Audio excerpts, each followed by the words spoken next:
Assalamu alaikum. Welcome to a new video of mine in which I am going to talk about a new topic related to literature. And today's new topic is related to William Shakespeare, great William Shakespeare. Who is not familiar with the name of William Shakespeare?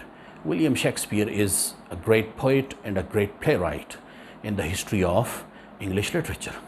So our today's topic that will be related to William Shakespeare is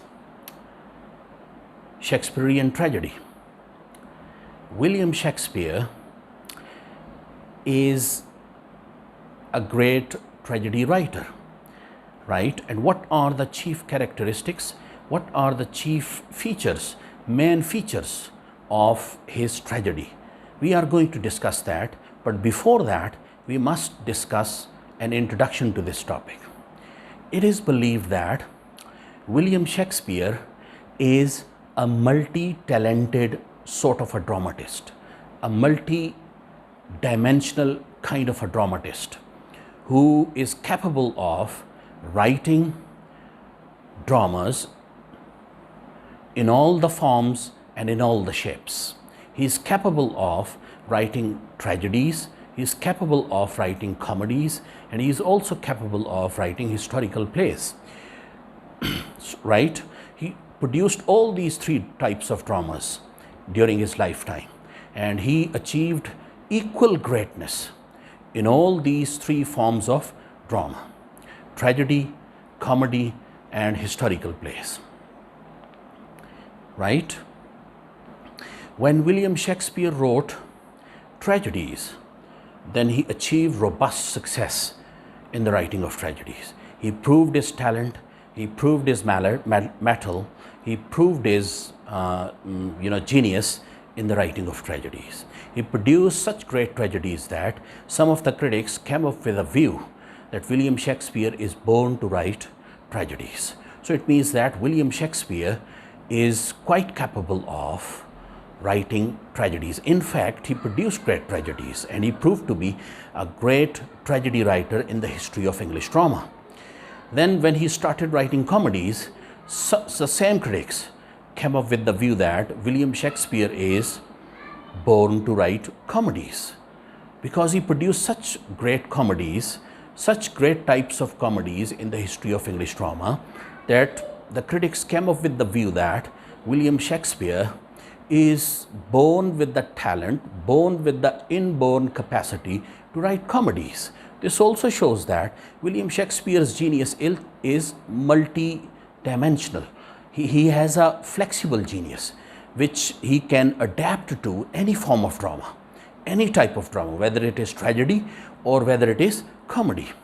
Then he wrote also historical plays. He produced such great historical plays that the same category of the critics came up with the view that William Shakespeare is born to write historical plays, right? So this shows the multidimensionality, the multifacetedness of William Shakespeare's flexible genius, that he is capable of writing all kinds of drama, tragedy, comedy, and historical plays. And he wrote them all in an equally great manner.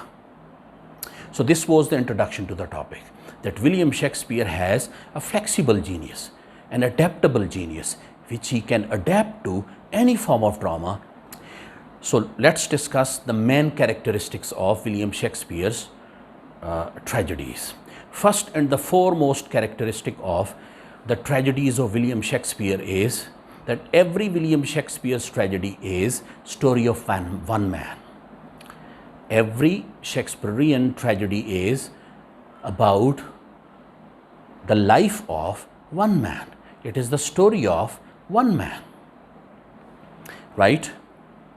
All the tragedies of William Shakespeare are based upon the life of one man, and this one man is mostly in the form of the protagonist, the hero, right?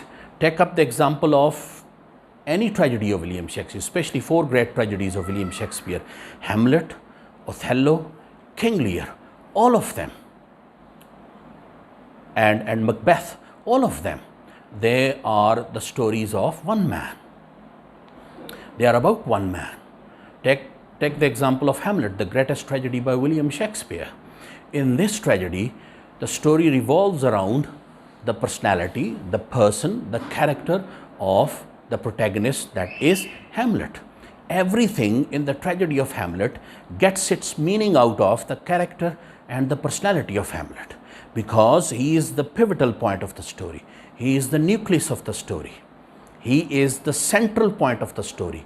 Everything, directly or indirectly, is linked with the personality of Hamlet. So Hamlet is, which is why, a story of one man. Every character in the tragedy of Hamlet gets its meaning and significance and prominence from the personality of, from the character of Hamlet. Right? For example, take the example of Ophelia, the heroine of the tragedy, the heroine of the drama Hamlet. If she is important in the play, if she is significant in the play, it is because of the presence of Hamlet. If you minus Hamlet, Ophelia will be minused. If Ophelia will pale into insignificance, she will become meaningless. Her character will become meaningless. So if she gets any meaning, if she gets any significance, if she gets any importance in the tragedy of Hamlet, it is due to the personality, it is due to the presence of the protagonist Hamlet. So same is true of Gertrude, same is true of King Claudius, same is true of Polonius, and same is true of all the characters that revolve around the personality of Hamlet. So Hamlet is the nucleus of the tragedy Hamlet, right? So the tragedy of Hamlet, the play Hamlet, is a story of one man. This is also true of Macbeth, this is also true of Othello, this is also true of King Lear. All these four tragedies of William Shakespeare, they are story of one man. So this is one of the chief characteristics of Shakespearean tragedy, that every Shakespearean tragedy is based upon the story of one man. But there is an exception to this characteristic of William Shakespeare, this feature, this law of William Shakespeare's tragedies, and that exception is romantic tragedies. In romantic tragedies, it is not only in romantic tragedies, story does not revolve around the personality and the person of one man, one person. It revolves around two persons, right? It revolves around the personalities of two individuals, and that is hero as well as the heroine, right? Take the example of Shakespearean romantic tragedies like Romeo and Juliet and Antony and Cleopatra, right? Both the tragedies, romantic tragedies, they are based upon the life of not one man, they are based upon the life of two persons, hero as well as heroine. As the very titles of these two tragedies indicate that the two characters are important in this tragedy or in these tragedies. In Romeo and Juliet,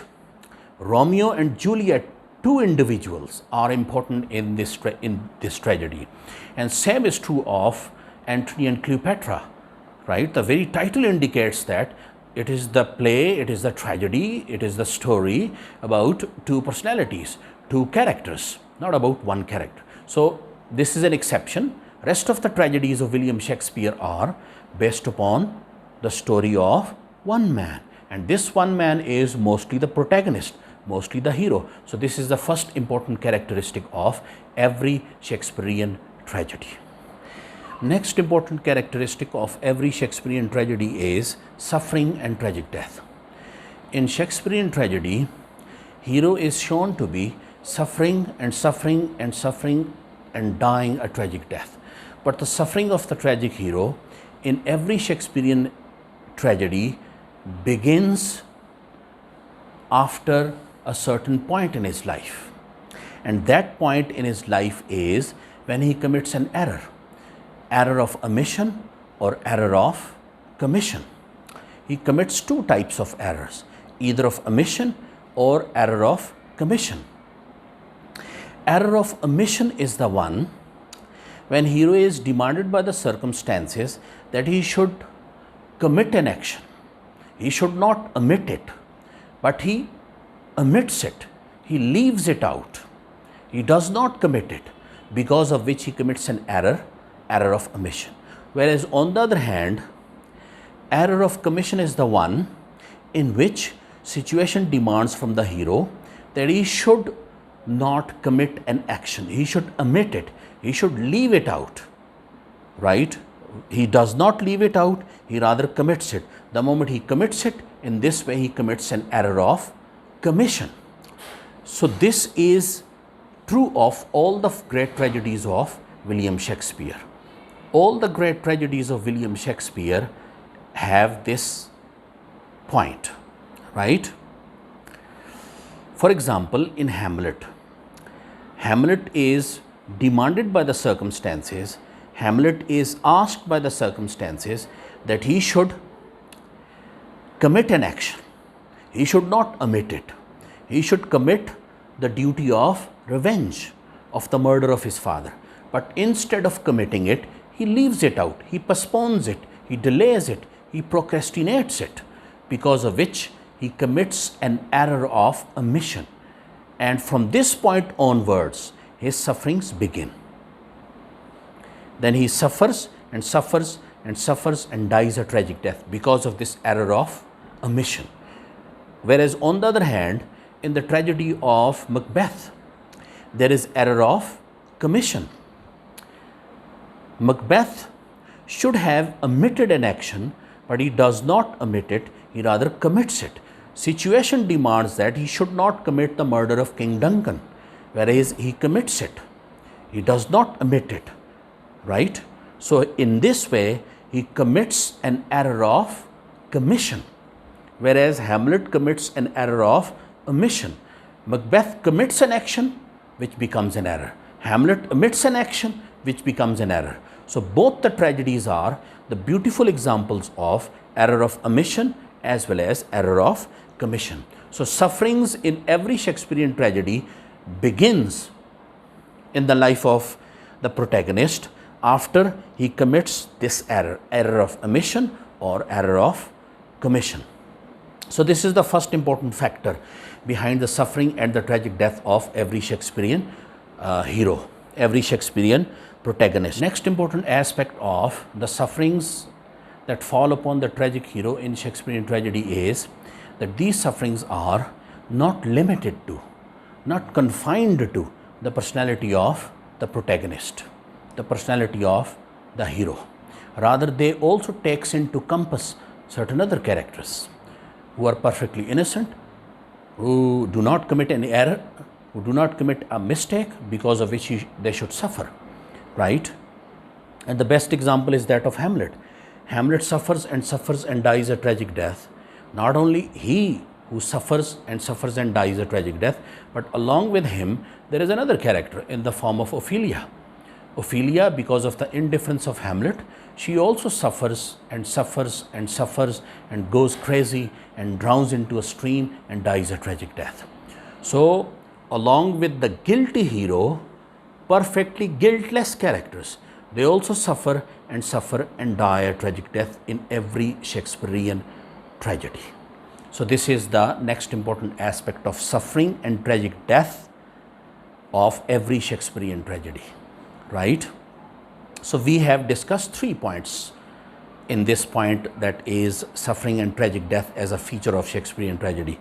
Number 1 is the suffering of Shakespearean hero or the protagonist starts when he commits an error of omission or commission. Another important point that we discussed in this point is that these sufferings are of 2 types, physical sufferings as well as spiritual sufferings. And last but not the least point is that these sufferings are not limited to the protagonist. They also take into compass certain guiltless characters, perfectly innocent characters, right? So this is another important aspect of every Shakespearean tragedy. So next important aspect of every Shakespearean tragedy is hero and outstanding figure. In every Shakespearean tragedy, hero is always an outstanding personality. Hero is an always an important personality, a prominent personality. He is not an ordinary man. He is not from the lower class of the society. He is from the high class of the society. He is from the upper class of the society. He is an outstanding personality. He enjoys a high rank, a high position in the society. In every Shakespearean tragedy, hero is either a general or a king or a prince or a noble, right? Or he has any other high rank in the society. He is not an ordinary personality, right? So over here, William Shakespeare, in the selection of his heroes from upper class, conforms to Aristotle's concept of ideal tragic hero.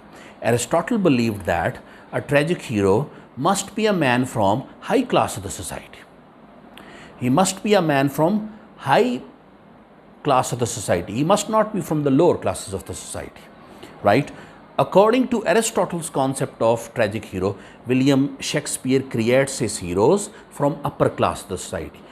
For example, take the example of Hamlet. In the tragedy of Hamlet, hero is from the upper class of the society. Hero Hamlet is the Prince of Denmark. Take the example of Othello. Othello is a general. Macbeth is a noble.